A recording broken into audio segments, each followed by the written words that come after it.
talking. Because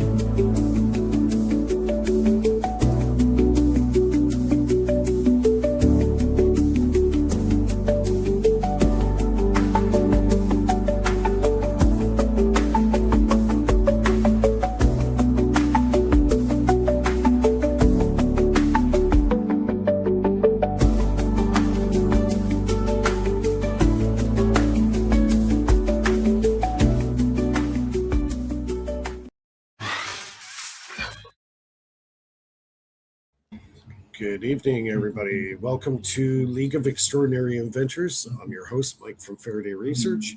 It is Free Energy Friday. It is Friday, December 19th, 2025. We're just right around the corner from Christmas, and hope everybody's doing well and getting that last bit of Christmas shopping done. And the big race to next week, and we'll start our holidays, and should be lots of fun. I hope everybody, I'll say it now, I hope everybody has a blessed Christmas and a happy New Year. And next week, what's Friday next week? What date is that? Is that Boxing Day? I think it's Boxing Day, isn't it? the day after If it's Christmas. Boxing, yeah, Christmas lands on a Thursday this year, if I'm not mistaken. Yeah. So the deal is, I guess if it's Boxing Day, we can do a show, because, like, if it landed on Christmas, I'd probably say we wouldn't do a show. But if it's Boxing Day, a lot of people just kind of hang out at home and recover. So, yeah, let me just check my calendar here. Yeah, so Boxing Day is the 26th. So, we'll do a show on Boxing Day, I think. I think everybody will be mellowed out from the Christmas eating and all that kind of drinking and all that kind of stuff. We'll have a good night, and we'll do a show. And, so we'll take it from there. I kind of did a post on our group board this week that I made a breakthrough on the battery technology. So I'll talk about that a little bit tonight. We got Nathan on with us. We got Lulu, and we have Mr. Late tonight, Philip. Yeah, I was actually eating at a restaurant, so I just my mommy came to visit me in Montreal, so we went to a nice restaurant. I had all the seafood and the fancy stuff, but I said, well, I got to be there for your show, so You ditched mom for us. yeah, she's. Where's your mother? She has to catch up with me because I was running, so now she's coming back home by your mother doesn't slowly, live in Montreal? Sorry? Your mother doesn't live in Montreal, or? No, she lives in Gatineau, next to Ottawa. Oh, okay. So she came to visit me. Now next week I'm the one who's gonna go to Gatineau because my brother and my friend, well, my brother, my cousin's wife, because my cousin passed away, so his wife is gonna be there with his son and some uncle. So we're gonna party still next week in Gatineau. So I'm just warming up. I'm just warming up. Sorry. Yeah, I was briefly in Gatineau when I went to Ottawa there years ago. Yeah, it's a government worker city. There's everybody that lives there works for the government, so it's kind of He used to be the crime capital of Canada. Really? Because everybody would street fight all the time back in the 90s. So that's why it was kind of a standard to know how to street fight back in the 90s. So that's why I'm doing martial arts, because everybody was fighting. Yeah. I find that kind of surprising in Gatineau. It was like that bad. Well, yeah, because the bars were closing at 3 o'clock in the morning, Oh, and in Ontario okay. they were closing at 1, and everybody from Ottawa would come to Hall, cross the border, Right. come to Hall, and Yeah. mixed with alcohol. You would have fights all over the place. So Things you so learn. that's why for me it's kind of I thought it was like life was made like that. I thought it was normal, But when I got out of there, I realized, well, no, that's not life. that's not normal Yeah. at all. Yeah. But I'm just saying, a lot of people from there, a lot of them are doing UFCs, and they got a good martial art training center there. They, they, Right. there's always good martial arts training center because everybody wants to fight still, even if it's not as bad as it used to be. People are still like that, so Yeah. that's pretty funny. Times change, right? But Yeah. yeah, getting back on topic here. So anybody who's just joined the chat now, next Friday is December 26th. It's Boxing Day. So I've decided we're going to do a show on Boxing Day. Like if Christmas landed on the Friday, which it doesn't, then I would say no show. But because it lands on Boxing Day and everybody's kind of like mellowed out after the Christmas feast, I figure, you know what? Yeah, we'll do a show on Boxing Day. So next week there is a show. So if you want to join us, that'd be great. Live chat is open. Hi, hey Ben, how's it going? Hello. How is everybody? Awesome. Eh, Merry Christmas. we're If we haven't. Hope Hey, your Ben. holiday is good and merry. So yeah. So what I'm going to do is we'll start off with Philip. We'll get Philip's stuff done, and then I'll talk about my breakthrough and my battery tech, and then well, we'll it's go all from there. breakthroughs, It's all big. Got breakthroughs too. So since 2 weeks ago, it's all a series of breakthroughs. So welcome to the club, brother. Yeah, yeah. Everybody's breaking ice, it seems. Yeah, sometimes you get into a bit of a rut on a project sometimes, and you kind of have to let it simmer for a while, and then go back to it, and then something Yeah. will click, And I had that click happen last week, and I did a prototype, and it worked the very first try. So Nice. I'm like, yeah, I'm on the right track. Awesome. Yeah. So so let's start off as we usually do with Philip, and we'll go from there. All right, sounds good. So I'm gonna share my screen here. Share screen. Entire screen. All right. All right. So yeah. So I'm not gonna talk about Scott Steiner here. So following the free fall experiment that I showed 2 weeks ago, that I clearly get a slower acceleration for a magnetic ball, neodymium, charged neodymium, not charged, but a new magnetic neodymium sphere of 1 inch.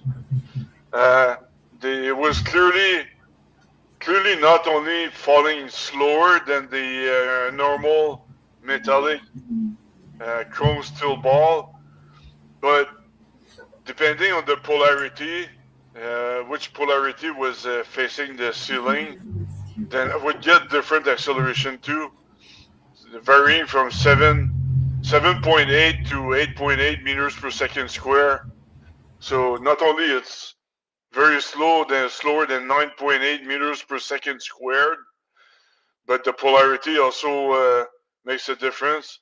So I bought a little balance here that can measure the weight the direct weight of the neodymium ball based on its polarity, and it goes down to 1 milligram, so it's plus minus 5 milligram, let's say, the precision.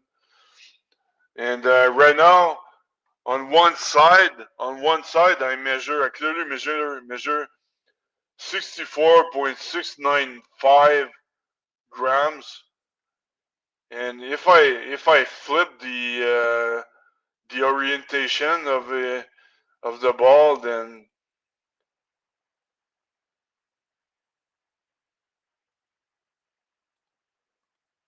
I don't get the exact same weight.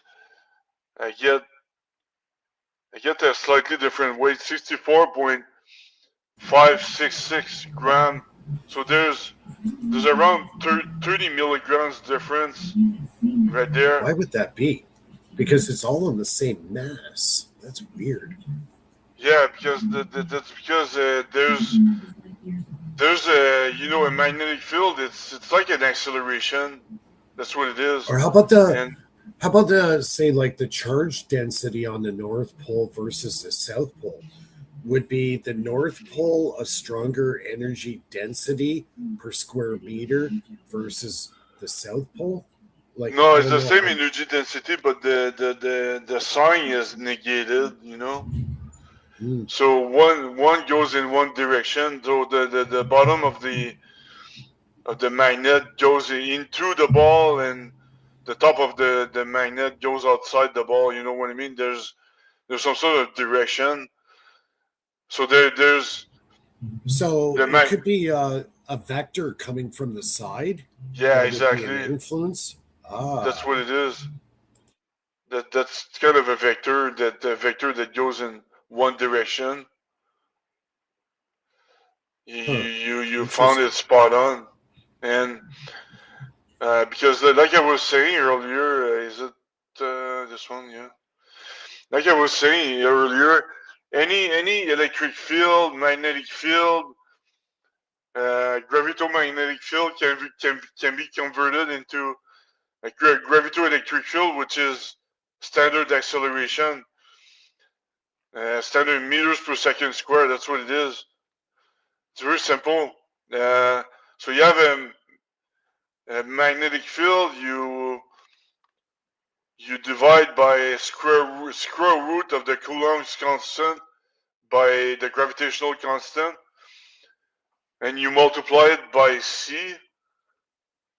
And because the electric field equals the magnetic field times the speed of light, right here. And now, would that figure go off? Because we all know the speed of light is an arbitrary constant. It's not always that speed. There's a variation, right?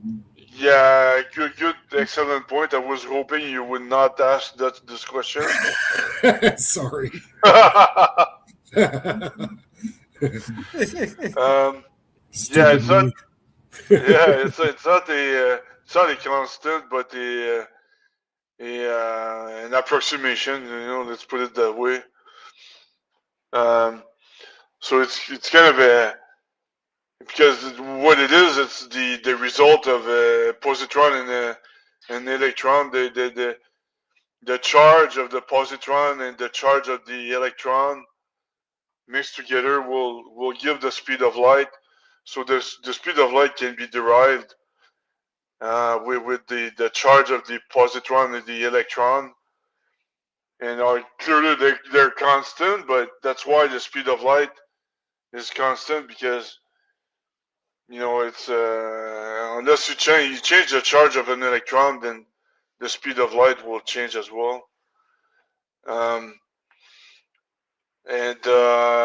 yeah, so that's the thing. So you either have to divide or multiply by square root of the Coulomb's constant divided by the gravitational constant, or you multiply or divide by c to interchange between the magnetic, the electric, the magnetic, the gravitoelectric, or the gravitoelectric field.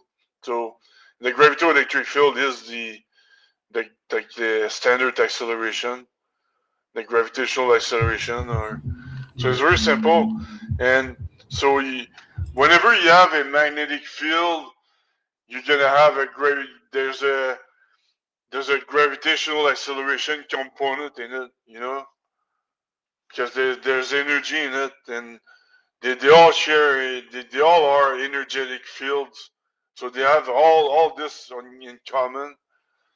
And I debated that with the mailing list I have with all the APEC top physicists, and now I have Michael Boyd is replying, and Curtis Horn.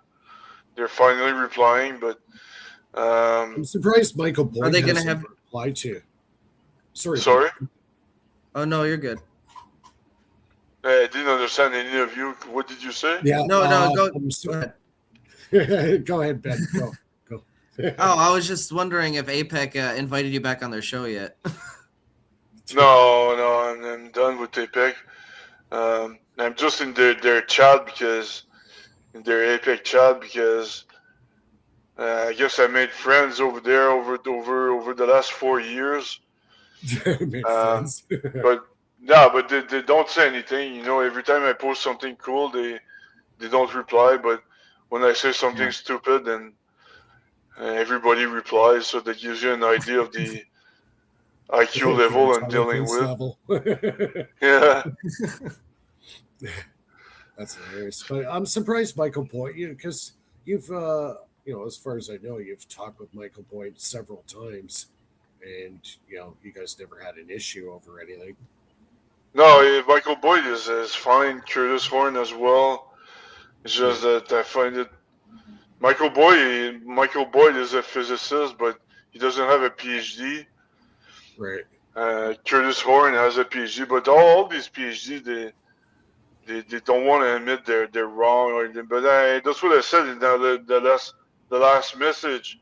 I sent them a message saying, I'm not there to show off or anything, to show off my experiment. I'm there to warn you that these are the results I get, and I do it for free. So if you don't join me, then you'll get eaten by the jungle. The big thing with me in the scholars, right? You got all these physicists. They say, "Oh yeah, we're people of science," but they don't want to push the boundaries. They want to stay in the confines. They want to stay in the confines of what they've been. They want to stay in their comfort zone. Yeah. The comfort zone, exactly. They don't want to challenge anything because it's sacrilegious. I had a question about your experiment. If you through the magnet, does it choose a pole if it was in constant free fall? Does it choose? I don't think so. No, I don't think so, because it's hard to say, because it might rotate slightly because they are racks. The electromagnets were on racks, so it might, if it hits the rack a little bit, then it's gonna start rotating. So that's why it's hard to have the ball not rotating at all. So but a few times I did it. I did it a few times, and they didn't seem to be rotating that much. But I don't think it's not like a cat. I'm not asking about like rotation. I'm saying like in physics, does it choose a side? If it's like, let's say you're dropping it, I don't know, miles and miles, from, would it choose a particular orientation, side, or would it still constantly rotate, or at the end would it stabilize into, one pole or the other? There's a weak, as you know, there's the Earth has a weak magnetic field, so it's like a compass. It weakly tends to act like a compass, but it takes time, and it takes time to orient itself with the Earth's magnetic field. So in my case, when I was practicing the free fall experiment, it would last for 0.8 seconds. So it doesn't have time to rotate at all. You know what I mean? It's not going to adapt to the Earth's magnetic field. So, but yeah, it's nobody said anything in the mailing list regarding the free fall experiment, but I think it was more valuable, that experiment, than the little balance, the little weight, the asymmetric weight experiment that I just did. But anyways, maybe too, because that, the free fall experiment was done by Boyd Bushman.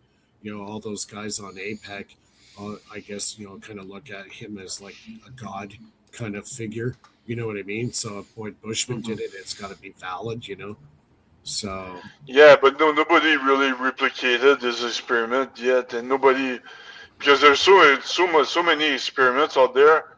Who's right? You don't know who's right and who's wrong. You gotta redo it. You gotta put value theoretically into this experiment first, and then you say, well, all right, that seems legit, so I'm gonna try it myself. And but clearly I didn't do all the what's his name, the guy from Vancouver, you remember his name? What's his name again? what? You're not talking about Michael Boyd? No, the guy from Vancouver. They used to live in Vancouver. That did a whole bunch of. Sorry. Hutchison? Yeah, exactly. Yeah. I didn't do any of his experiment because nothing from my calculation leads to his stuff. But Boyd Bushman, I did it, and he was right. I'm confirming it. I did it 40 times.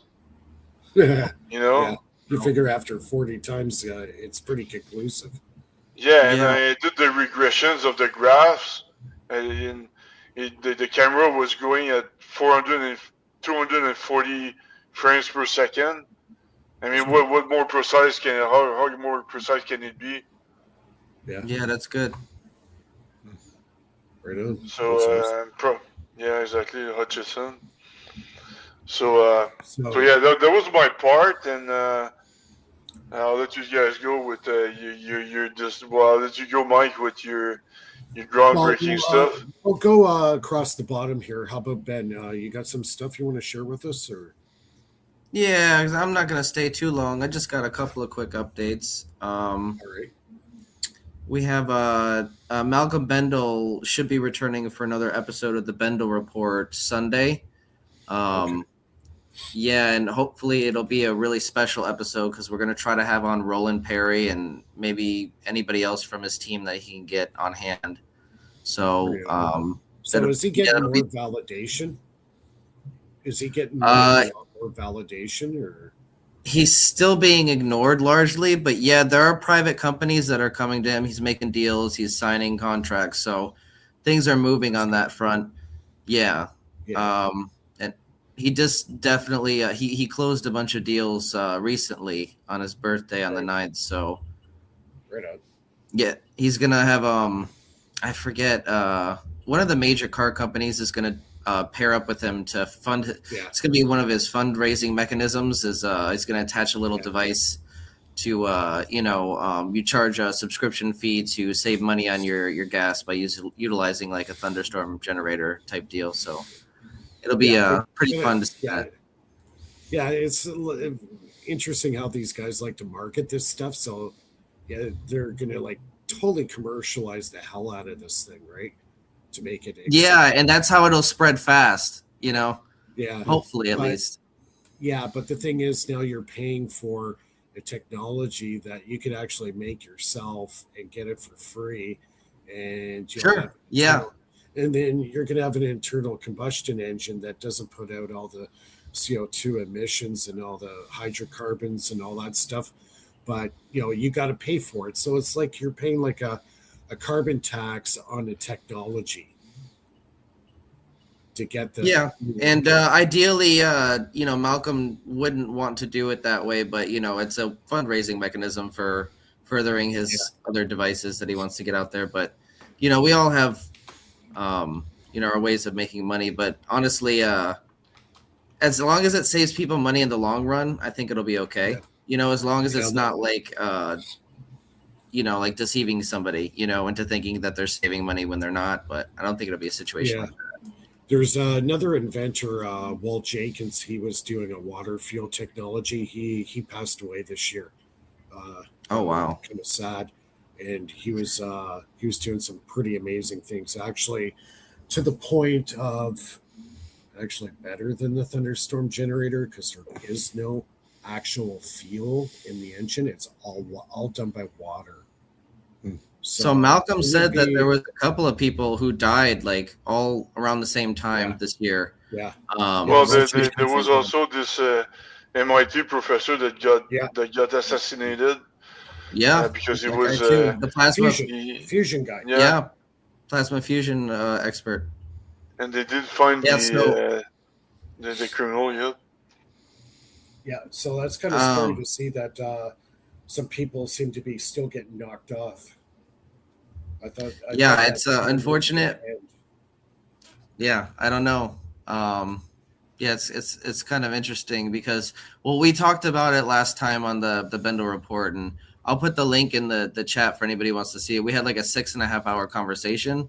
So we talked about some of that stuff, and you know, he goes into his, you know, opinions about the subjects. So I think you guys will be enjoying that conversation. But yeah, no, it's kind of scary. Do you guys think we've achieved predicting the future in technology, and it's hidden, and that's why they're taking these erratic actions and, you know? Well, what do you think this AI is doing? I think this AI is doing it. I think it's predicting the future, and so, you know, because you know, it could do like computation at the speed of light, so it could do like generation causality of things, and they're not liking, you know, where it's ending up, so they're like, you know, canceling the people that are you know, implicated through their technology. They're limiting them, you know. So yeah, but I think they have achieved you know, predicting the future. Not 100% accuracy, but very close to 100%. Well, I think it's going to get really kind of interesting. I think in the next 2 to 4 years, you know, if they get general intelligence, that's when things are going to get really kind of weird, because general intelligence will get to almost that singularity type point where it'll computate, you know, data at an, you know, crazy rate of speed, and you know, to predict stuff that might come up, you know, the accuracy of its predictions are going to get greater and greater, to the point where it's almost like, you know, like the genie in the bottle kind of thing, right? Yeah. So, yeah. Oh, I apologize. I don't know why I put the link in the chat and it just like sent like 3 at a time. And it just spammed the whole chat. I don't know why. Yeah, it does it to me too. I apologize. We have got a glitch.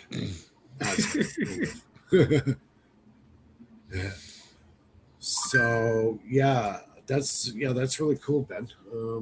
I just find it kind of funny. Some of these guys are getting knocked off. The MIT guy, Walt Jenkins, died, and there was the other guy, I forget his name. But it seemed like all of them were working on, you know, either fusion or the replacement for fossil fuel. So the MIT guy was working on solar energy that he could replicate in a tokamak on Earth. So he was able to fuel like a whole country for the next 10 years, something like that. Oh yeah, well, dude, I'd be in witness protection at that point if I was doing that. you know you're on the list. Like, a whole country? Yeah, you're on the list, buddy. It's like, I came up with a great idea, but now I got to worry about somebody knocking me off. Yeah. Yeah, they look at people who get anything above like 21% efficiency on a solar panel. Well, that's definitely pretty put much you on a list. that's patent law.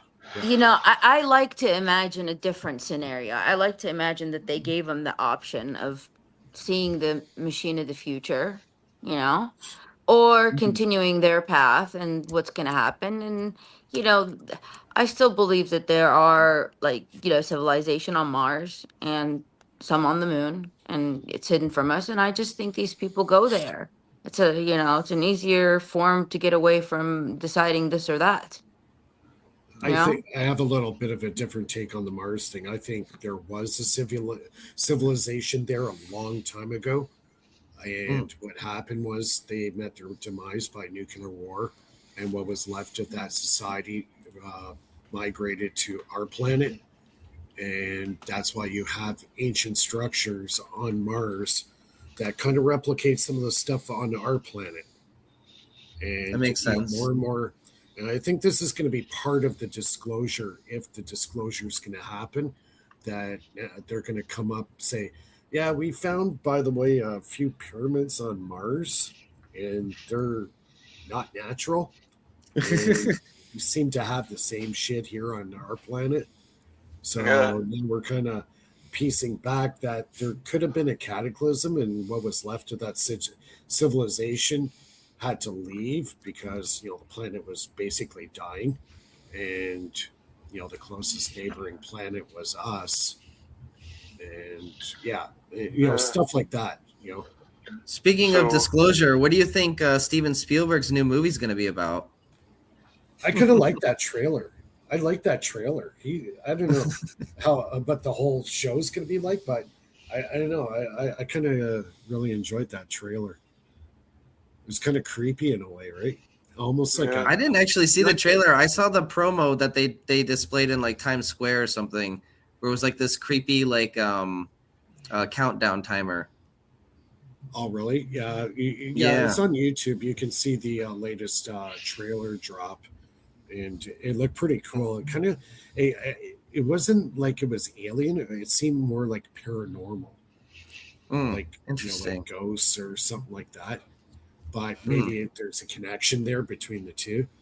I don't know. Well, let's see. The movie's supposed to be released in the summer of 2026. So there was somebody in the comment section saying that in a video somewhere saying that they knew a friend who was who worked with Spielberg, who was like an executive with Spielberg at one point, and he said that the CIA came to Spielberg and wanted him to put extraterrestrial themes in his movies to get people used to the idea. Yeah, that's 100% true. Yeah, I believe it. The Third Kind. That was movies he did. Jacques Vallée. Stanley Kubrick was another guy that they kind of pushed towards making movies in that realm. And even Stanley Kubrick actually came out on camera and admitted that the moon landings were all done by him. It was all interesting. Hollywood. Yeah. He goes, you said to the camera with a straight face and said, well, in this case, the conspiracy theory guys, you got it right this time. You got it right this time. It was 100% faked. And man, he went paranoid after that. Hey, we got Victor Sears in chat. Hey, Victor, how you doing? Right on. Yeah. By the way, if everybody gets assassinated for solar energy, it's a good thing people think I'm a crank because I've got the solution for antimatter.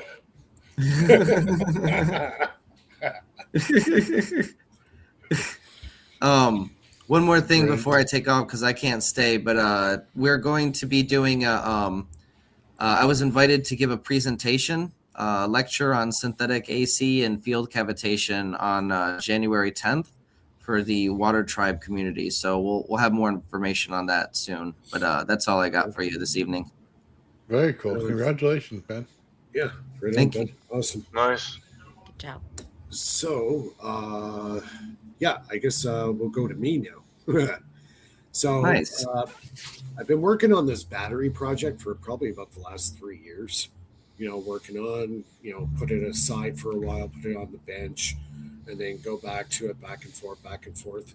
And sometimes you hit like a little bit of a rut, so you just kind of get a little discouraged with it, right? So last week I kind of had one of those interesting dreams and came up with the idea is trying to come up with a solid state electrolyte for the power cell technology. And I built a prototype last weekend and I had success. It worked. Nice. Not only that it worked to the point where it sustained the voltage better than the other prototypes I've built up to this point. Number two, it also is rechargeable. I can actually charge these if I wish. So usually the sustained standing voltage is between 1.7 to 1.85 volts. So if I decide to put a charge in it, it goes up to 2.67 volts. So I could have a little battery about this big, about 2 inches square. I could power LED lights with that one, with that tiny little cell. So, and it holds the charge for quite a while. Actually, it kind of has similar characteristics like a capacitor. So you would charge it up, and over a few days, the capacitor would naturally start to decharge itself, discharge. So this kind of acts similar to that, almost like a capacitor in a way. Mm-hmm. So it took about 3 days from it going from 2.67 volts back to about 1.8 volts. So it held the charge for 72 hours, which is pretty cool for my very first prototype with the new solid state electrolyte. So I did a lot of digging on it, and it turned out 3 items that I used in my solid state electrolyte are dead on and are currently in development with several other companies out there. So, and I didn't even know this. It was just intuition that I put these 3 elements into the electrolyte and it worked right away. So now there's one more that I have to get, and I have to order it, and it's actually quite expensive, and that might take me over the top. So a small bag of it is about $130 Canadian. So I have to, it's a nanoparticle, and if I add this nanoparticle to the electrolyte, I'm going to get quite a bit better yields and current in the charge in the battery. So yeah, so my battery, I got a kind of feeling good with the battery again. I kind of got my juices flowing with the battery idea. So I'll be working on that definitely in the Christmas break for sure. And maybe I might show some prototypes there in the new year. So that's kind Can you improve its efficiency? Several things. Efficiency. Now I can recharge it at will, where before I kind of worried about putting a charge on it. So now it'll hold a standing charge of 1.8 volts. And if I do wish to charge it, I can. And just that tiny 2-inch square that I built, it was holding 2.67 volts at 40 milliamps. So enough to run a very large LED light, actually a couple of them. And so I was able to, get some pretty good results on my very first prototype with this new electrolyte. Now, the last but not least, it's solid state. I don't have to worry about electrolyte drying out to boot, this electrolyte does not deteriorate my active element, my reactive metal that I've chosen for the cell. It doesn't degrade it. Actually, to the point where, say, originally I would get maybe 10 years out of it. I would say almost more than double it now in years. Nice. I'd say that's a significant improvement. Mm-hmm. Yeah, because it's solid state. There's no physical, you could say, like corrosion happening on the surface of the reactive metal. Like where lithium is actually more unstable than, say, like magnesium. So my first choice would be magnesium because it is a more stable element. And when you compare charge density of lithium ion versus, say, magnesium, magnesium is actually very high. It's over 3,000 milliamps per hour. It's one of the highest charge densities of reactive metals. That's why, I like working with magnesium. Number one, it comes from the earth. It's very abundant. It's very light. Uh, it's just it's like aluminum. There's so much aluminum in the earth, right? We're never going to run out of it. The same thing with magnesium. There's so much magnesium in the earth's crust. you know we can mine that stuff, and there is a way too of actually regenerating magnesium using a laser technology. A guy in Japan, I believe, came up with the method where you could take oxidized magnesium and bring it back to its natural state where the oxidation's been completely removed from it. So it's almost like a recycling of a magnesium.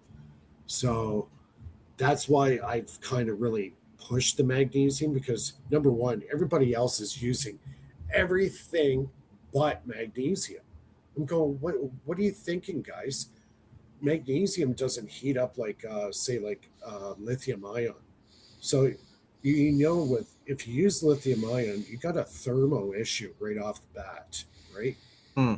So why try using the next available element on the periodic table is magnesium in the group 2 metals, right? Magnesium's the next one down the road. And then after that, I believe it's aluminum and then zinc and goes on from there. So magnesium is a great choice for batteries. But if you get the right electrolyte, you don't have to worry about the oxidation and degradation of magnesium if you have the right electrolyte. And that's what I think I've done. So, yeah, it sounds like you've significantly improved the system too overall, like added functionality, like the recharging ability and all that. That's really good to hear. Stability. Yeah. That's the big one, because lithium is great, but it's very unstable. It gets hit. True, it is very unstable. It's dangerous. Yeah, if it gets hit or gets punctured, you got a friggin' bomb there. It's gonna. Yeah, it's like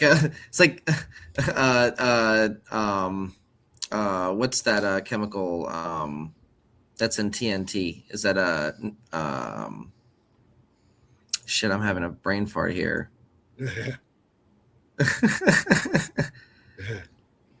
When TNT sweats, it gets old. It sweats out nitroglycerin. You got to be really careful transporting. Right. It's very reactive.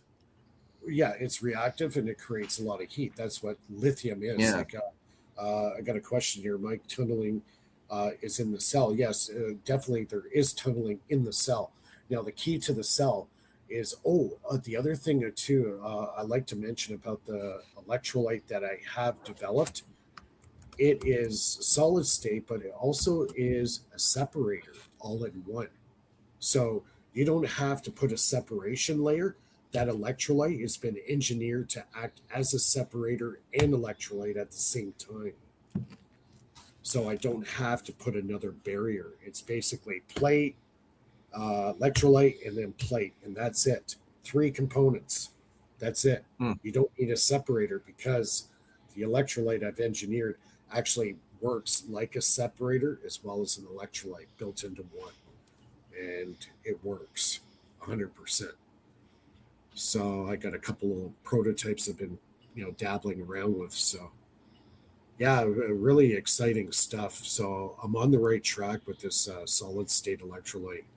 I think that's the key to making, if you're using, say, anything but, a lithium ion, you use magnesium. It has the highest charge density per gram over any other reactive metal out there without blowing up. Magnesium does have a flash point of 900 degrees C, but where are you going to get 900 degrees? You have to have it in a friggin' blast furnace for it to, go up in flames, right?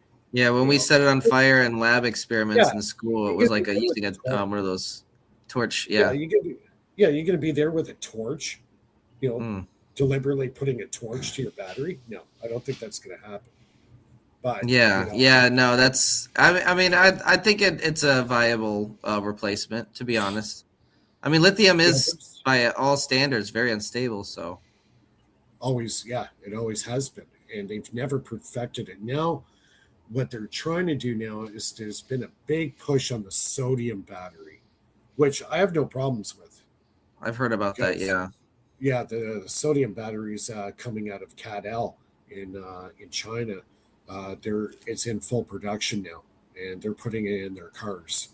Number one, because stability, cost of manufacturing compared to lithium ion is about 25% cheaper.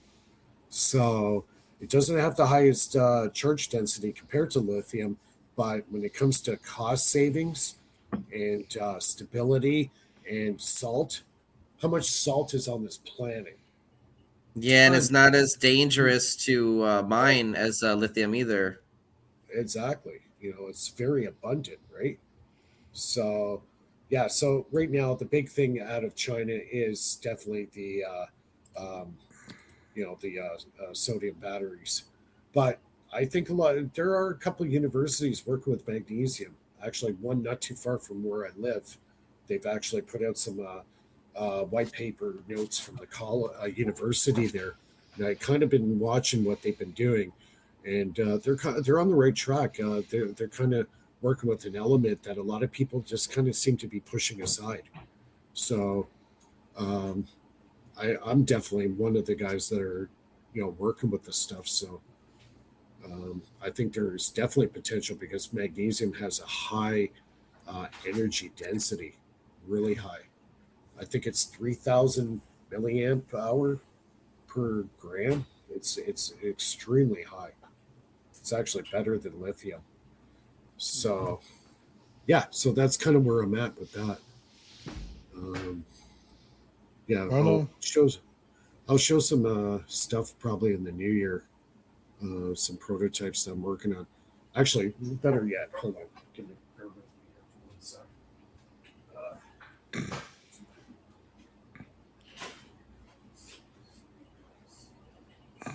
It's not very big, and it's very thin.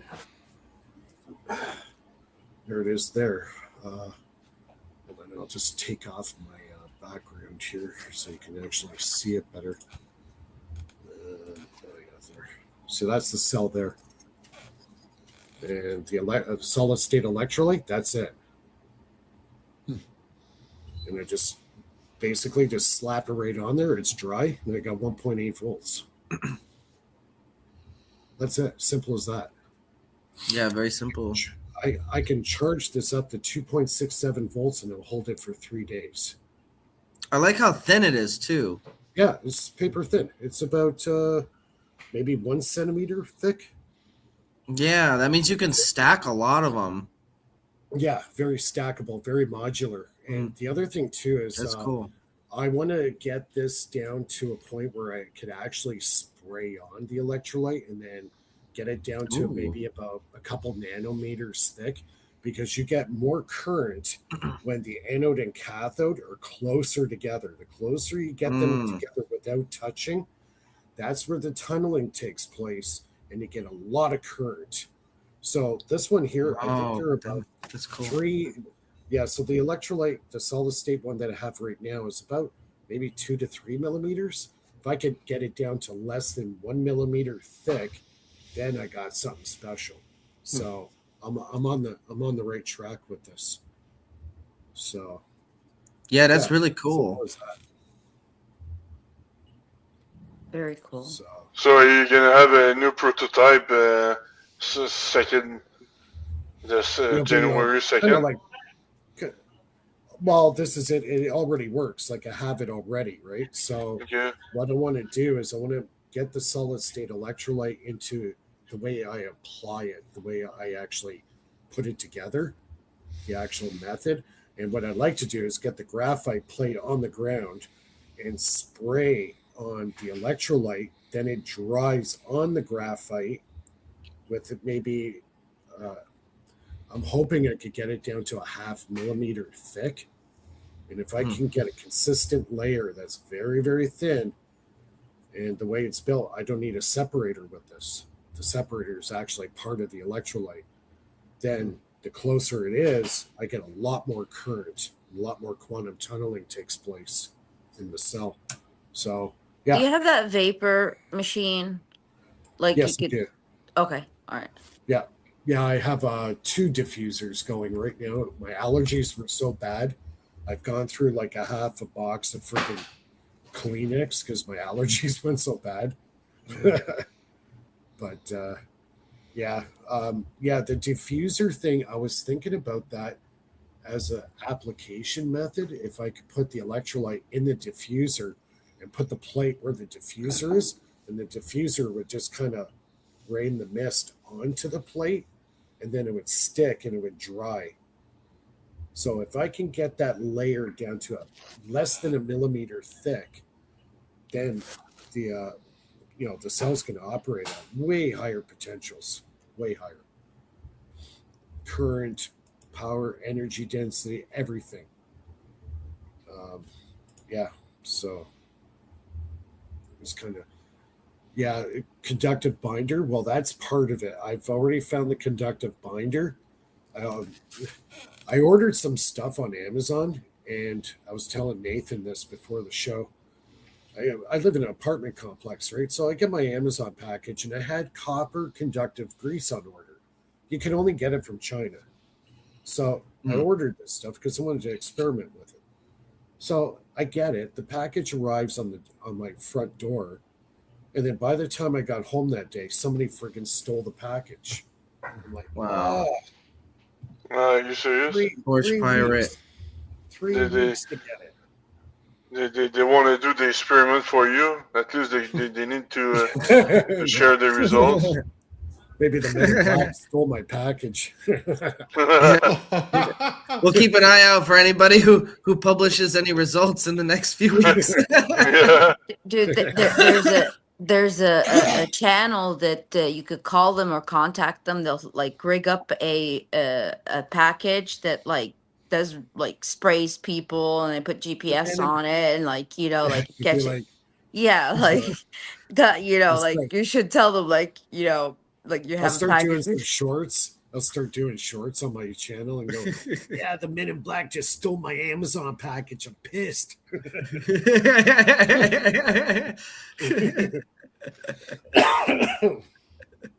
Oh, man. Only me, right? But, yeah. What can I do? I waited 3 weeks for the freaking grease to come in. And somebody's using it as probably like makeup or something, and they don't realize because it comes in like a little, it comes in a little jar, right? It comes in a little jar. It looks like makeup or something you can put on. So somebody's putting on freaking grease on their face right now. Oh my god! Only me. Well, guys, it's been real fun. I gotta take off, but I'll be back next week for the next episode. All right, Merry Christmas. Have a Merry Christmas. Yeah. Happy holidays. Merry Christmas. Merry Christmas. Yeah, Merry Christmas to you guys. I'm sure I'll see you at some point next week. So Awesome. All right. Take care. Oh man, that's terrible. Using the grease on their face. They probably can't read it. They're like, oh, what the hell is this? Okay, it's paint. Hopefully they don't put it in their eye. That won't be a good thing. It's a replacement for the Vaseline. Oh. Oh my god. They're greasing their bearings with it. Oh yeah. Oh my god. Use it for other things. Yeah, it was highly conductive. All right. Yeah, the lights are going off in the room as they're doing. Oh my god, I could go off on this one. Oh my god, I got so many dirty ideas in my mind right now. I could talk about that stuff. Oh god. Oh, it's terrible. I'll keep it PG. Oh, John says it could be lip gloss. Yeah, lip gloss. Yeah.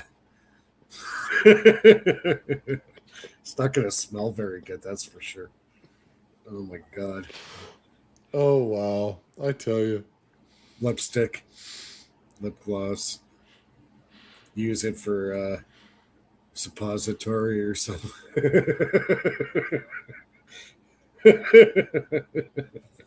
Oh my god.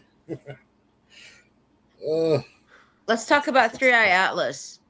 It sure. today is the I'm just closest gonna. day I'm that just gonna. Sorry, Lulu. I'm just gonna zip out for a cigarette. Yeah. Do the Three Eye Atlas thing. I think there's some updates on it. I heard a lot of amateur guys are kind of still tracking this thing, and they're coming up with different data than what's actually being shown. It's exactly 1 month late now. You know, it was supposed to be here in November. No, I think like, well, it did get here in November, but right now it's the closest to Earth, 1.8 astronomical units. That's Uh, today. yeah. So today's Nice. the closest pair. I think they call it the perihelion, but it's doing something that physics supposedly cannot. This is according to Avilo. It doubled in size overnight. It was about 2.4, something miles long. Now it's like a 5 point, you know, almost 8 miles long. Do you have any And explanation? no one, according to physics, there's no explanation. It's new physics. And so uh, what exactly I predicted that it is like the emission that it threw out to the atmosphere is affecting our gravitational field around Earth. So now we're starting to feel that effect. um you know hmm, It's interesting. Very interesting. What's happening to our field around the Earth? Did they say? It's getting bombarded by the emissions that it was shedding, like ice crystals, like water. A lot of water. Uh-huh. Now it's like it's hitting like our ozone layer. Our atmosphere. I don't know if it's a bad thing or it's a good thing because it's water. It's Oh, it ice could be that crystals. transpermia thing where you know what I mean. Alien Yeah, life form inside of the water comes to our Earth. That'd be cool. yeah. I think unless we're extinct by then. I I don't know. I don't know. Just imagine if like a new group of species, new life, that they're, you know, mixing into our oceans, into our water, and you know, it's a cool thought, but it's a scary one too. Oh Because yeah. yeah, you know, we have a balance currently in our ecosystem, our planet's ecosystem. Introducing new species, we don't know if it's predatorial or invasive or we don't Yeah, but know. I mean, worse than that. Worse than that, it's radiation is more dangerous than anything else, and if you die from being irradiated, nobody cares. The UFOs, they don't care if you are irradiated, and that's one thing you always have to keep in mind that if there's a spaceship right there, I mean, don't run after the spaceship. You'll get roasted. You know what I mean? Hmm. So that's what one thing people forget. It's the most dangerous thing is radiation, I think. Yeah, I agree with that.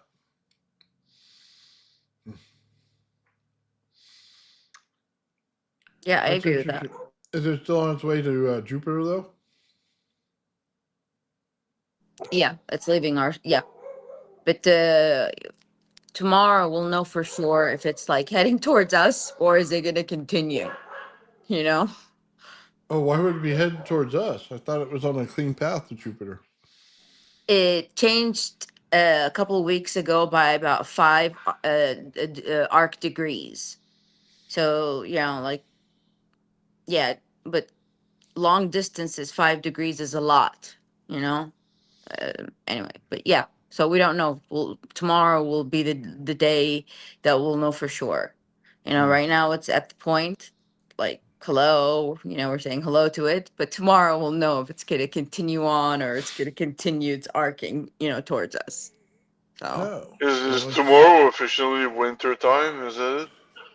So it's a good word timing. 21st, December 21st is winter.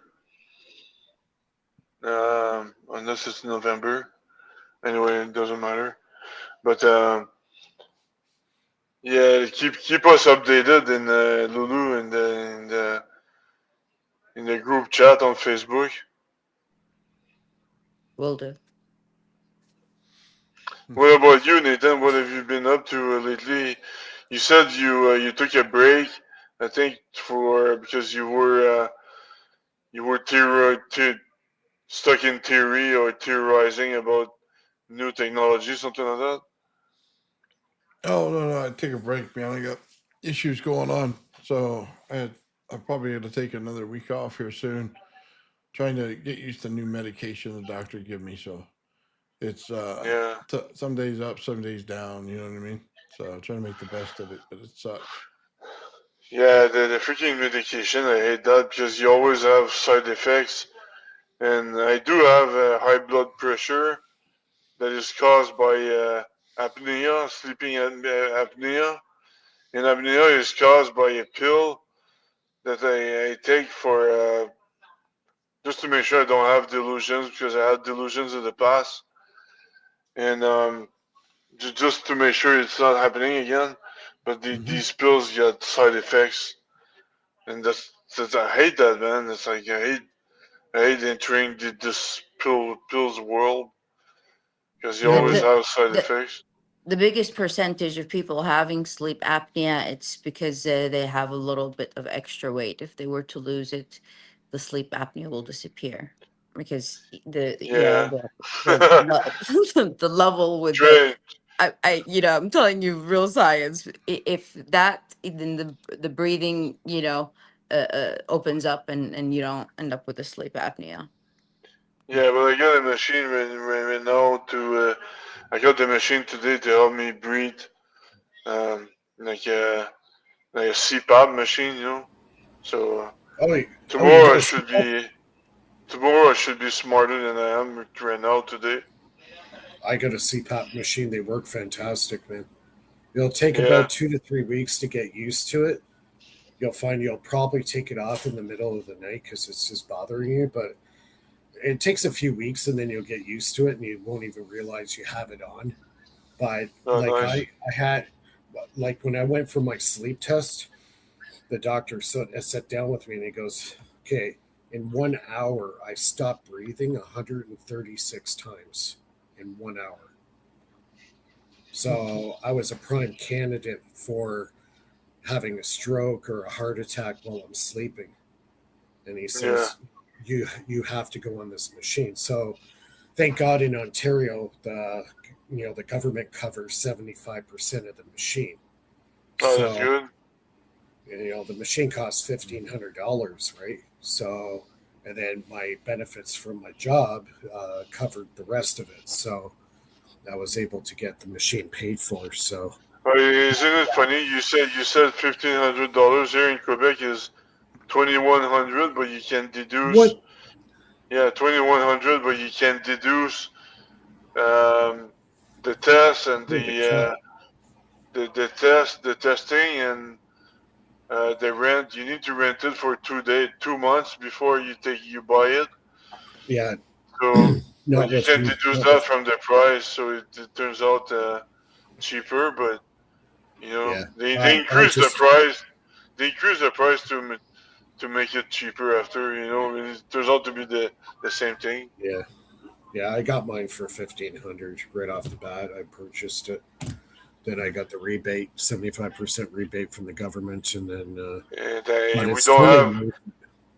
don't have it's not covered by the government here, and I'm with a startup, and I'm with a startup, so I don't have health insurance, private health insurance, so you're gonna have to pay for it.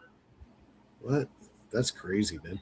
Gotta move to Toronto, You, man. You get you guys 75%. have social medicine, right? Like Yeah, we have everybody's our covered. OHIP. It's covered by OHIP, right? So everybody has health insurance in Canada. Yeah. Well, it Everybody depends has on the province too. It's Yeah, free in general, varies. but details, specialized stuff like that varies from province to But province. you're in, I don't know. I find that weird because you're in Montreal. I'm in, outside of Toronto, and I get 75% off from the No, government. not in Quebec, I guess. I'm gonna Really? double check, but nobody, Yeah, nobody said that so far. yeah. That's weird. Yeah, because I'm due to get a new machine. I've had my machine for 5 years, Oh so yeah, you're about to get a new machine every 5 years. So yeah, I'll yeah. be probably doing that in the new year. Get a new machine, and but I'm telling you, it's night and day. Like I was getting less than 2 hours sleep at night. Like that's what he was saying to me. Like in an 8 hour sleep, I was lucky to get 2 hours sleep. But there's different levels of sleep. There's 4 levels. I was going only getting to level 2. So I wasn't even getting into like the dream state. So he says, yeah, that's dangerous, man. You could like totally burn out with that. What So I Oh had to yeah. get, I had, I what had to, can you use the old machine for if you get a new one? What could it be used uh, for? you know what? It's all, it gets dirty. The motor gets weaker. The Mm. pump inside, it's like a car, right? It breaks down over time. So the lifespan for these machines is only like 5 years. So yeah. So yeah, like I said, you're gonna feel so much better, Philip. I'm telling you. Give it about 3 weeks from now, you're gonna be like, wow. I I feel feel so. like in The Simpsons, at some point there's an episode you have the old people racing in wheelchairs, and I feel like that. Me and you were in wheelchair and we're racing. Love it. That's funny. We're in the X Games later on. Yeah, me and Phil in the X Games on our wheelchairs, and Oh, it's great. And it's about the Get to the one who top of the doesn't have ramp, a one heart hand attack down. before reaching. It's or about the me one and who doesn't have the heart attack before reaching the finish line. yeah, or me and you go on in your wheelchairs down a half pipe. Yeah. Oh my god. Those Oh videos man. I see on Facebook are just hilarious, like the Stephen Hawking ones. Oh my God. They're Those are great. hilarious. They're just like, God, if Stephen Hawking only knew how bad he was getting slammed after he died. It's sad, like like I think he's one of the greatest physicists, like modern day physicist, and it was a loss for humanity, his death. Like uh, I think he knew a lot more than they let him yeah, say. he would. Yeah, he wouldn't admit a lot of stuff too. He kind of lived within a box too, right? Some of his theories were kind of like very conservative, you know. Mm. Well, all connects to that higher vibrational frequency of the mind. So he had to shield himself from the rest of the world in order to, and like it's all. Like like the one thing I did agree that he talked about, the alien stuff. He said it's actually not a good idea to broadcast yourself out there because you don't know if these entities out there that do exist are like, warmongers. Do you really want to attract a nefarious ET civilization to the planet? You know what I mean? Like, kind of, you have to be responsible, to kind of protect your own space and not allow in, entities that could be nefarious. So no inviting Godzilla to dinner, huh? Yeah, exactly. Basically. Yeah. But And I kind of agree regardless, with that. like if aliens broadcast a signal, they're gonna know if even if we answer it or we don't, they're gonna know that there's something there because it absorbs that signal. So it creates Well, there's no reflection back on the signal for them, so they know in this space and time, the signal bounced back, so they know that there's an object there. We don't even have to do anything for well, honestly. I think aliens already know that there's life out there. It's just a matter of finding them, right? So it wouldn't be a surprise to them that knew they found something, right? So if they home in on our planet and they come here, and they're not coming, to our planet with a nice greeting card, you know, you know what I mean. So you don't exactly want to invite, somebody that you don't want to show up at your doorstep. Next thing you know, you're getting a Stephen Hawking card saying "Get well soon." Yeah, that's mean. That's really mean. Get well card. Oh my god! Wow. Oh man. But yeah, what else was? I'm trying to think if there's something else we've missed. There was So, something Lulu, else. did you get any of those classified email yet? Me, yeah. Yeah, Yeah, I keep on, yeah, I've gotten a couple more emails, but they're all for next year. It's like right now so far there's going to be three, events, but I'm not sure, I think I want to write them before I go this time because it's just I don't know what kind of am I giving them ideas or are they like, I don't know. Like, just tell me what they like. What I'm gonna write them an email. Say, what do you want? Like, do you want to know about this stuff from me, or are you teaching me? So, pick one. Are you learning it from me, or are you teaching it to me? You can't have both. If you want to learn it from me, okay, here, ask your questions. I'll let you know. But if you're teaching me, well, then what if I know more than you? And I think yeah, you're wrong on things. So, yeah, I haven't. Like that's kind of the yeah. yeah. I got one of these utc.co email. I need to read it. I didn't really read it, but um, that's why I was wondering if you got it because I got one, but you are definitely on their map. That's for sure. Well, it's not me, it's all of us. I'm not just like by myself. We're part of a group here. Well, It's called Faraday Research. He, when I go there, I don't talk about just, me. I talk about, our group, what we're up to, what I'm surprised nobody is trying to contact me at all. every time that Well, yeah. I'm you, surprised nobody has. you have the orbs. you Yeah, really. I mean, have the like orbs part of watching you. my I got protection. yeah, but every time I get one of those invite, they specifically say, please bring all your group. But Yeah, yeah, like it's just a matter of you guys traveling here to, like go and actually talk about this stuff. I mean, this is the people that if we, like we need, funding, to do something big, this is the yeah, group. Yeah. I mean, they're not just in Texas. It just happens that I get the invites because in Texas it's closest to me, but I get them everywhere. Yeah. yeah. Yeah, I'm just surprised. Well, the other thing too is me and Philip are in Canada, right? So because we're across the border, maybe they don't feel that it's in the national security best interest that you start bringing in foreigners into the academic realm in the states, right? So it could be Did, that did, too, Lulu.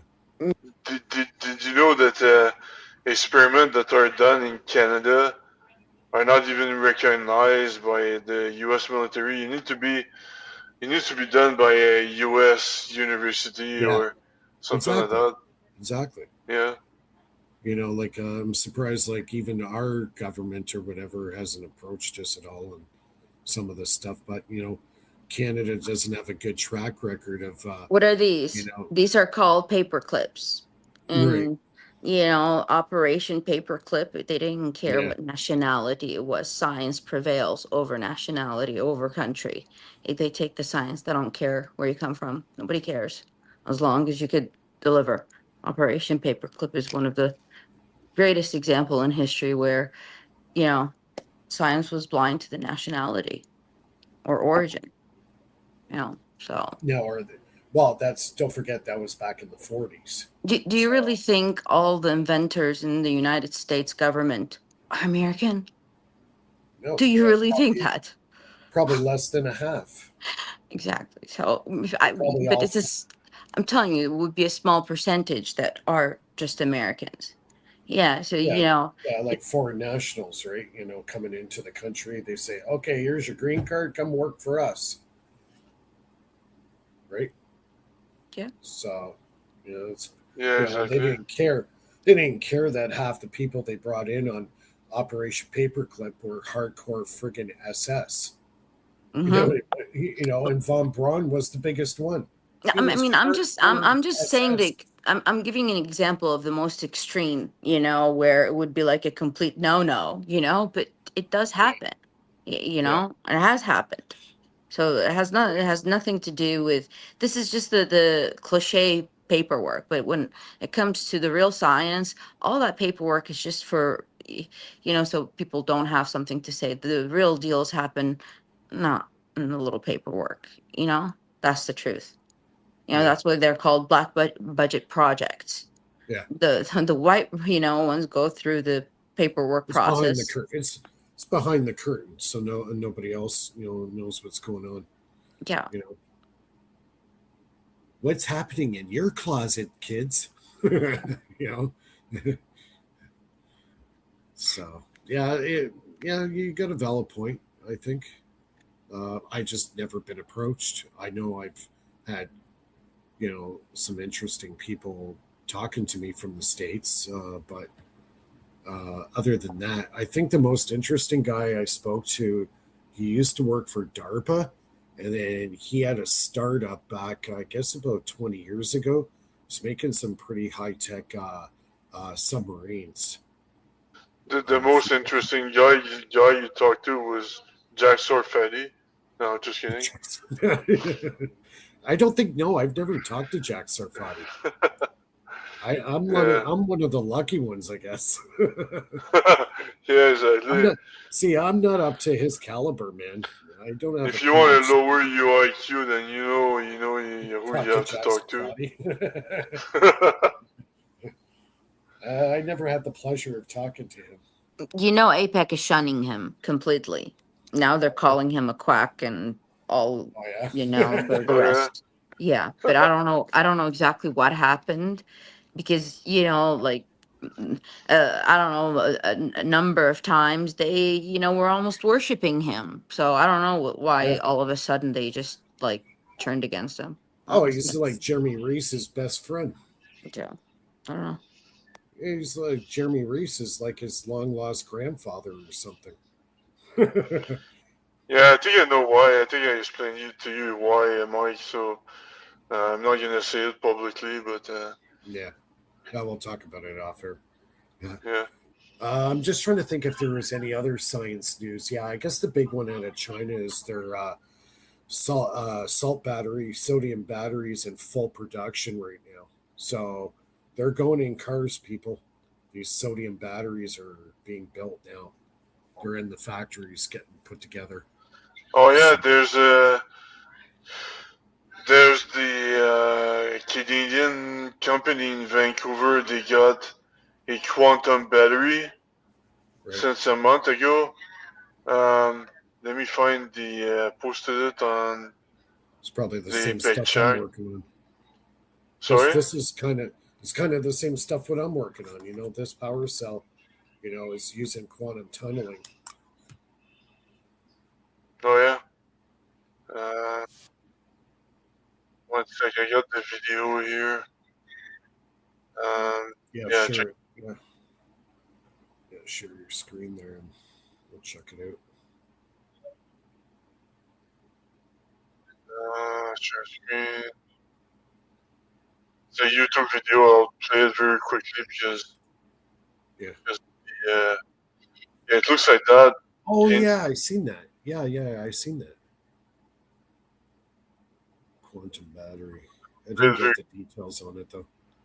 Was it a sorry. fast charger? Is it like a fast charger? Yeah, something like that. How it works? It says it's So there's still you see there. Is it a lithium type battery? Oh, um, by the, oh, by the way, I'm my not sure. cell. I'll post the link. Yeah, the cell that I could charge this thing in about 30 seconds. That's how fast this thing charges. Yeah, I'll Extremely. put it. This is very recent. That's like 2 months I seen ago. that. Yeah, I I'll do share the recall link. seeing. All right, sounds good. Here I'll put it in the private chat. All right, cool. I'll take a look at that for sure. Nathan went to bed, I guess. Yeah, he had to leave. Yeah. Okay, I got that. Yeah, it's probably similar to what I'm working on.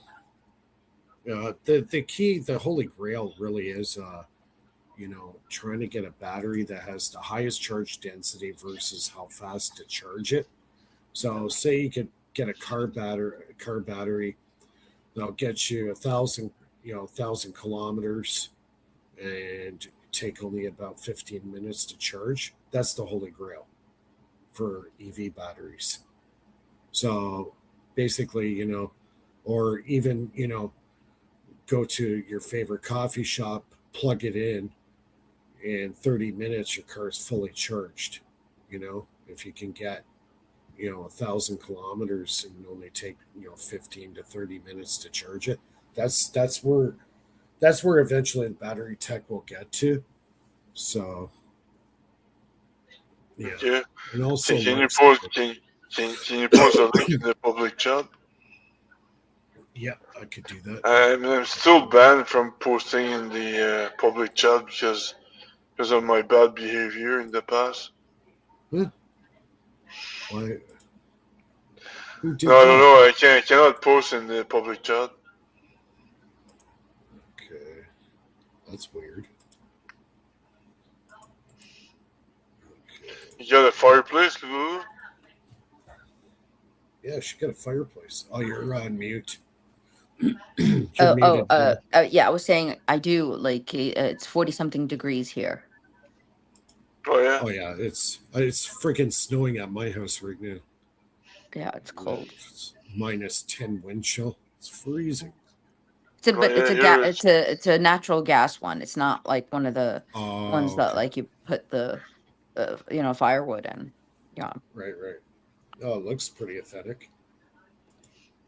Yeah, I miss those. My parents had There you a go. house about 25 years ago. They had a house and they had like a wood burning fireplace, and I loved it. That was such a great thing to have a fireplace in the house. Oh, I miss those. I love it. They don't make them anymore. It's All the new Christmassy. houses now, especially in Ontario, they Mhm. don't put wood fireplaces in. The only way you get a wood fireplace is if you have like a custom built home and you actually have it put in. They, the house builders in Ontario, they don't put in fireplaces. The most you'll get is a gas one like you have. Mm. That's about it. Yeah. It's So, quite, I mean, in my old house, I had a one that like, because it was an older house, yeah. that I put like natural logs in. It was beautiful, like, that wasn't really nice, but it was so messy too. I continuously had to clean the soot and Yeah. this one, there's no, there's no mess really. Actually, I can expand off this fireplace thing. I was looking at some old articles from say mid 1700s to like the late 1890s. They were using radium in fireplaces. Hmm. It's a radioactive isotope, but Yeah, I it know what was an that is. isotope that they were using for years and years and it would burn for like several days using this radium material. And after about 1900, they took it out of circulation. They got rid of it. Like, you could heat a whole house with a little cube of radium. What is the in the there's a watch, a brand that's called, I think it's called Rado. I think they put radium in it as the, No, it might be tritium. I think tritium. yeah, tritium is It's like another. an old brand, like a really old one, Yeah, it's probably tritium. Yeah, Okay. like even now, tritium is a controlled substance. It's a nuclear isotope. Now, like NASA, they've made nuclear batteries using tritium. Mm-hmm. They last. I think their half life on tritium is 14 to 16 years. Right. So, yeah. See, some people in the chat were saying radium is really bad radioactively. Apparently not. They were using it all the time, and people weren't dying from it. It was wide circulation of using radium, and then they just took it off the market. They banned it. As soon as the petroleum industry started. Same thing with Henry Ford in his first car that he made that was internal combustion ran on hemp oil. And what happened after that? Well, they banned hemp. Actually, Henry Ford made a whole car made out of hemp. You could see it on YouTube. I saw this movie about it. The whole car was made of hemp. That they were taking like sledgehammers, and they were smashing the car with the sledgehammer, and the panels on the car wouldn't dent, they wouldn't break, they wouldn't do anything because they were made of hemp. Instead of like fiberglass. And it was totally 100% biodegradable too. So, no, we can't have this. This is a good thing. We can't have that, and they banned hemp, right? So, but it's kind of ironic. It's kind of ironic too. Like from the 1700s to 1890s, the first vehicles on the road weren't internal combustion. They were all electric. They were electric powered. Like I seen they had a car. I shit you not. You would drive up to a parking spot instead of doing like a parallel park. You didn't have to. They had these wheels that pop down, and the thing would just go sideways.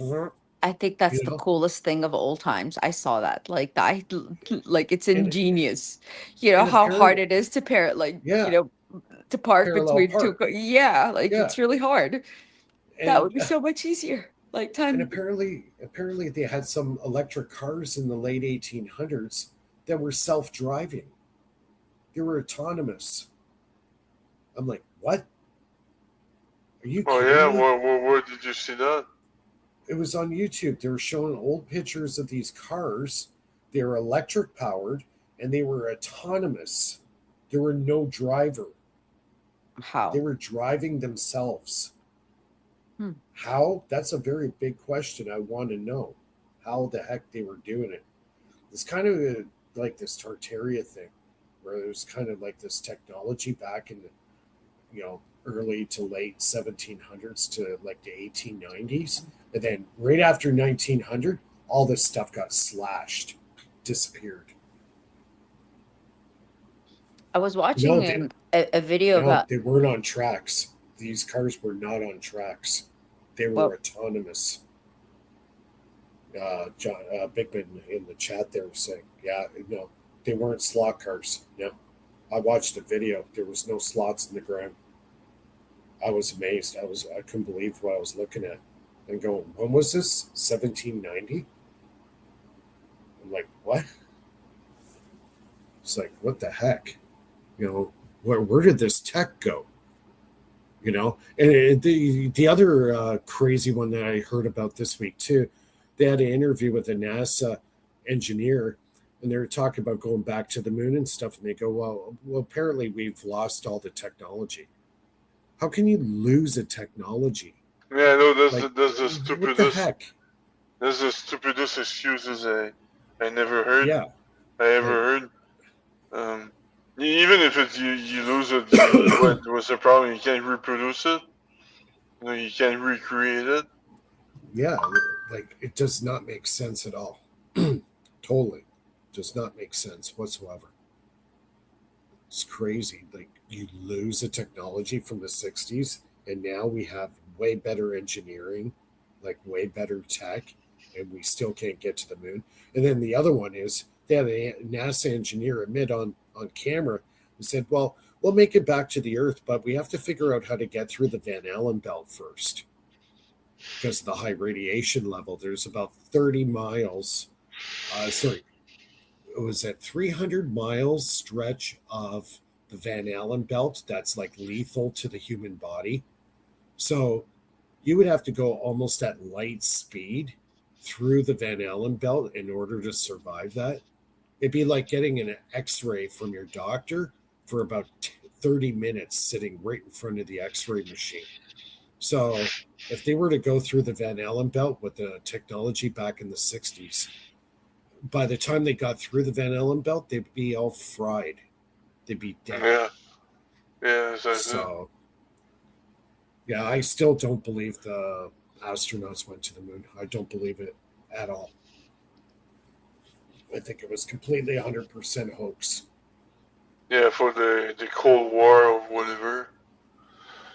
It was all a hoax. It was all BS. It was just, Cold War era. It was, competing against the Russians and all that. I think the Russians were way ahead of the US back then and when it came to space. Well, they Yeah, put Sputnik up there first, and they were first in a lot of stuff when it came to they made a space. satellite that got close to the sun. I think. I mean, the Russian back in the 50s or 60s. Oh yeah, it wasn't Yeah, Sputnik. No, yeah, no, Sputnik was the very first human-made satellite that made it into orbit. yeah. So it's like you almost can't even trust anything that's coming out of the government. Like, really, honestly, what has NASA really done in the last 50 years other than the shuttle program? Like, oh, they say, oh, yeah, we're doing breakthrough science. Well, I haven't seen anything. The last thing you guys did was the Artemis, and they put they tried to land a vehicle from Artemis on the moon, and the freaking thing fell over and then Yeah. died. It's like You know? it's like the LQB drive or something like that. I Oh, the mean, Alcubierre? Yeah.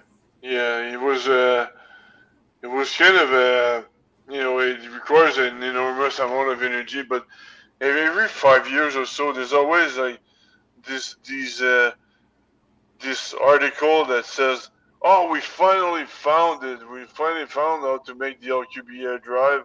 But it's just a hype because they just want to get grants. You know what I mean? Yeah. And Yeah, it's all about getting the grant. yeah, exactly. Free money from the government. If I had even just a third of the money that they get, what I could do with that, like half the Yeah, stuff I work with is like scraps compared to what they got these fancy laboratories and access to all the parts and stuff. We can get money like you from okay, so people that have a lot have to pay a lot of taxes. But if they say that they don't want to pay the taxes directly to the IRS and they want to invest it in an R&D research and development group for science per se, It's tax the gov credits.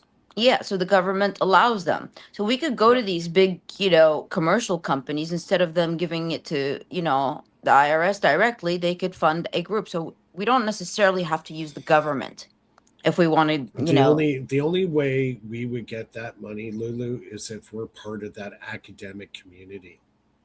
no, I'm They not they talking keep about an academic community. I'm talking about a commercial one. They could care less about academia. commercial. They care about the money. How much are they going to make money off of it? So they don't care about the, Yeah. that academic. That's Well, why maybe. Yeah. so Yeah. remember, commercial is they don't care about how things go. Government, there's more, rules on the process because they want to, have it 100% accurate. With like the commercial world, they're in for a quick buck, in and out, in and out. Like this is gonna make the money, and that's it. So yeah, if we can't do it like the government way, which I think we could. There's always another option, and it doesn't cost anybody a penny. These companies, because for them it's a write off. They're not like putting anything out of their pocket. It's just instead of it giving it to Uncle Sam, they give it to our group. Yeah. You know. Yeah. So if you go to one of these classified top secret conference, go tell the organizer, "Where's my money?" Say, "Where's my money?" Yeah, it's, a lot of those guys. That's all they think about. They could have like a research project, but they'll say, "Oh yeah, we're trying to figure out, say, quantum tunneling, right?" So they have their engineers. They get their funding from the government, and they come up with ideas and all this stuff. But the guy who is the head of the research department will make sure that nobody makes the breakthrough. So when it comes up for renewal, they say, okay, we need more funding again, and kind of keep that perpetual paycheck. The vicious circle. Yeah, the vicious circle. They're specifically, they'll get close, but they'll never get the actual total what do you call the answer to their research, because they don't want to, because if they did, then their funding gets cut off. So they just want to keep that perpetual exactly in, right? So they give them the information like with a little dropper at a time, just a bit. But it's like just a little bit. It's like the department, the department of the Canadian government. They have a certain amount of money to spend. So, and if they spend less, the government is gonna give them less. So they want to spend it all on useless stuff. So if they have extra money, they're gonna buy like chairs they don't need or whatever crap they don't need. So there's a huge waste of money in the Canadian government. Yeah, massively on stupid projects. Like I've seen some of the stuff that was funded. How to make a bigger tomato. They got like something like $500,000 how to make a you want to hear you want to hear the creepiest one? They were investing in beans in Africa to make it eco-friendly. Can you believe that? They spent like millions of dollars, not even in our country, in Africa, for crying out loud, to make eco-friendly beans so we don't fart and pollute the atmosphere. Can you believe that? I know. It's ridiculous. It's totally crazy. Some of these stupid programs that get funded like millions of dollars, and then we can't get 1 cent out of the government for something that's actually. And it all works by connections, because it's the same thing with startups. If you try to get supported by a public incubator, and you don't know anybody in the government, they don't care about you. But because I applied like 6 times to the public incubator, they spit on me 6 times. I go to a private one, and you said, "Wow, your technology is very fascinating." The MVP software I wrote, and now the public incubator, I presented them an investor, and after that they said, "Oh, by the way, if you want to enter, we're just gonna welcome you." Because I presented them a VC, so now they're welcoming me. So I said, get lost. I don't want to hear about you. Yeah, exactly. Hey, Bernie, you're not partying tonight? What's going on? No, too cold. It's minus 20 something outside again. It's like, I'm good staying indoors. And it's my mom's birthday. My mom's birthday. It's snowing here. Happy birthday, Mom. It's just -3 here in Montreal. Yeah, that's t-shirt weather. Yeah, really. Yeah. Yeah, we got a wind chill of like -10 right now in Toronto. That's hoodie weather. Cold That's enough. hoodie weather. Cold enough for me, man. My old Right. body can't take the cold anymore. It's 51 degrees here. Yeah, that's not. Whatever that means, Fahrenheit. Just kidding. That's like what, 20-ish 51? or something? No, Did that's you know that 18. It's in the 30s. It makes sense, but did you know that Americans they still use the non-metric Imperial. measurement system because it protects the local technology, so they cannot be invaded by foreigners technology, like for foreign cars or foreign. They need to be converted, you know. So that's why they do stuff like that. So, because in case people wonder why they didn't change their system yet, but it's the same thing. It's the same thing with different languages. You know, if you go to Europe, you have all these little countries. They all have different language. But why don't they speak all the same language? Is to protect their local economy and their local culture more than anything else. It makes sense, you know. Right? Well, that's why Quebec is still all French, right? Yeah, exactly. We're like the little Europe you know is in Asterix and Obelix, you know the little town that didn't get conquered by the Romans yet, and yeah, we live on the magic potion and we survive like that. funny. It's funny because it's true. God Bernie, bless did you see Quebec. my new power cell? I was listening. I didn't quite see it yet. Look at that, eh? Yeah, solid state completely, and it's rechargeable. Chargeable, completely solid state, and it's about 1 centimeter thick, eh? Yeah, and I'm planning to get it a lot thinner. Yeah. That's amazing. Yeah. So I've got most of the materials. There's one new element that I have to purchase. It's a little pricey. It's about $130 for like 200 grams.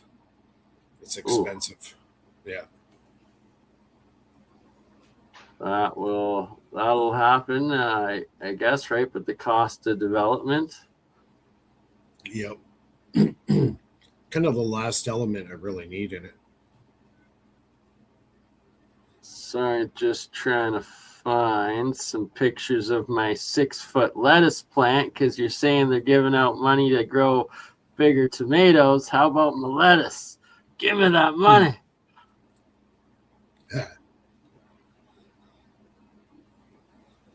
Somewhere.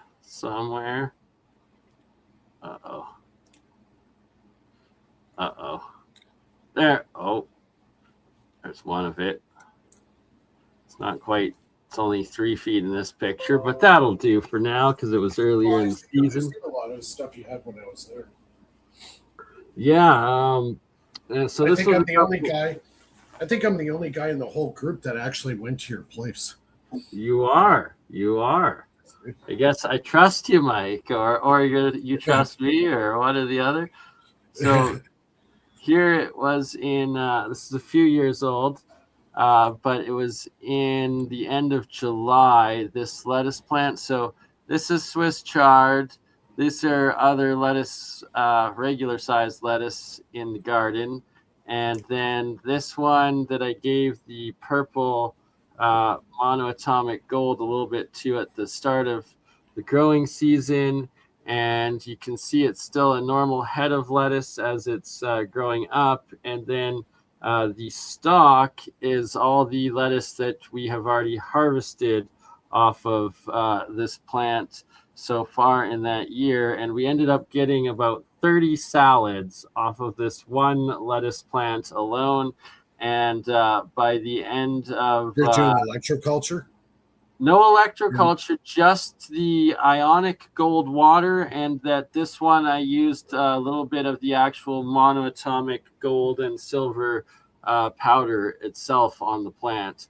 And yeah, it like, so those are broken off from full leaves that we harvested and ate many salads off of this one lettuce plant. And then by the end of September, early October, it had grown to 6 feet tall. You can see it's like the same size as the sunflowers there. Yeah, and yeah, absolutely insane how big it grew. So then,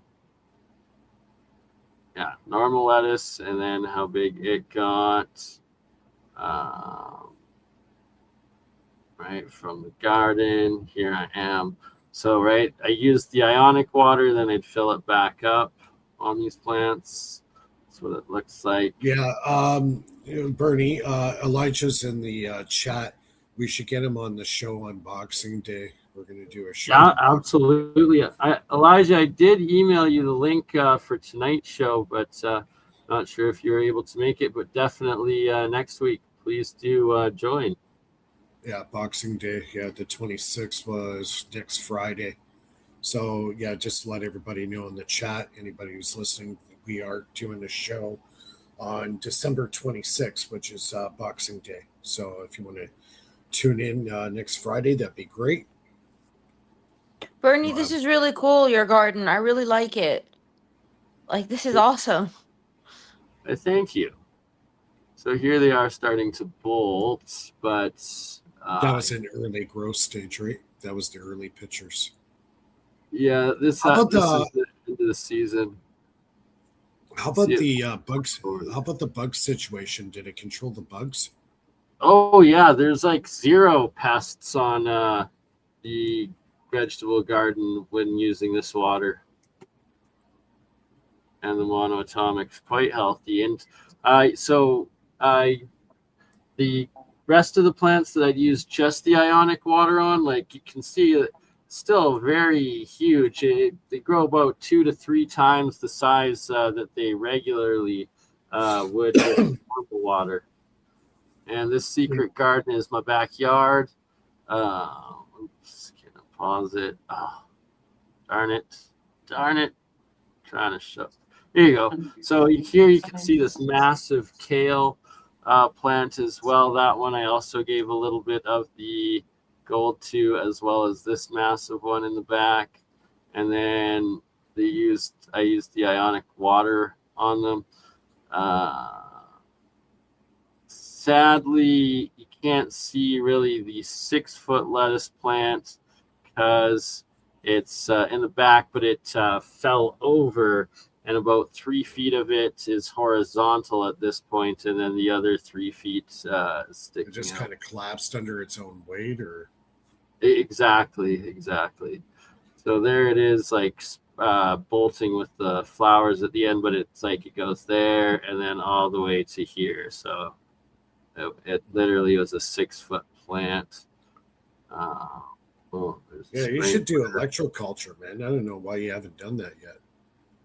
You should. Well, that's next season. I did the agricultural alchemy first, where just testing the water to get those results. Combination of both. And then exactly next year. Did you know that if you add a magnetic field, the plants are going to grow faster? Yeah, exactly. There's also magnetic or magnetoculture as well, right? That both are have the effects with it. Quite something. How much more they'll grow. Ooh, now we're looking at some silver with nano coating on it. Yeah. Monoatomic gold, nano gold.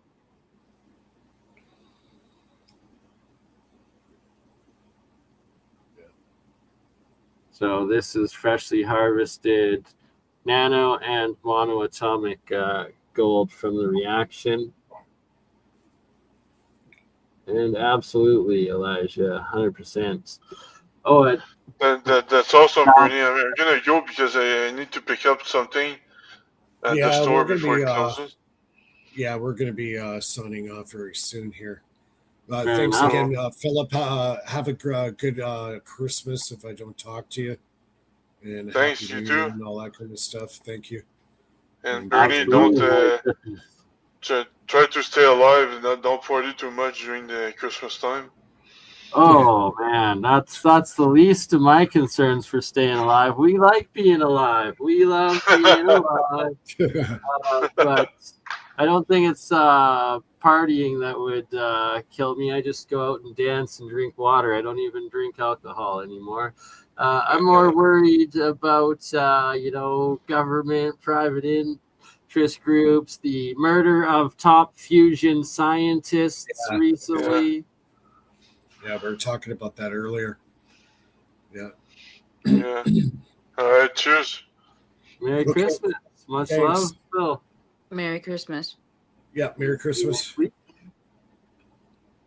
Here we got the classic ionic gold water frozen in the ice cube, and every single time when it's ionic gold, you see these field lines, the exclusion zones of clear water, and then bubble, clear water, bubbles, clear water, bubbles, and it does these same like a wave. concentric circles when it's ionic gold every time. It's like a wave, right? It's creating Yeah. a wave. That's cool. Oh. Guys, you had so many bottles in there. I was confused on half the stuff you had in there. Yeah, I got countless reactions of electrochemistry going on and different monodiatomics, monomolecules, and all sorts of stuff. This is an interesting reaction because it's all copper, but the top half you're having hydrides form, the orange, and then the bottom half you're having the oxides form. So you have straight charge separation within the reaction.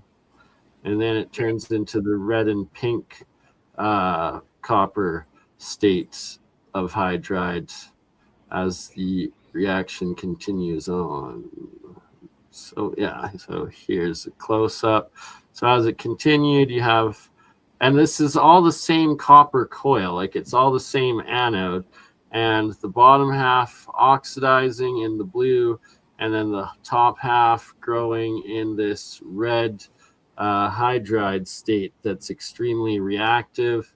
And I showed last night in my presentation I did on my channel where when you take this copper, the red hydride out of water, and you dry it, then I wrapped it in aluminum foil, and it literally burnt through the aluminum. It just dissolves it and creates massive heat.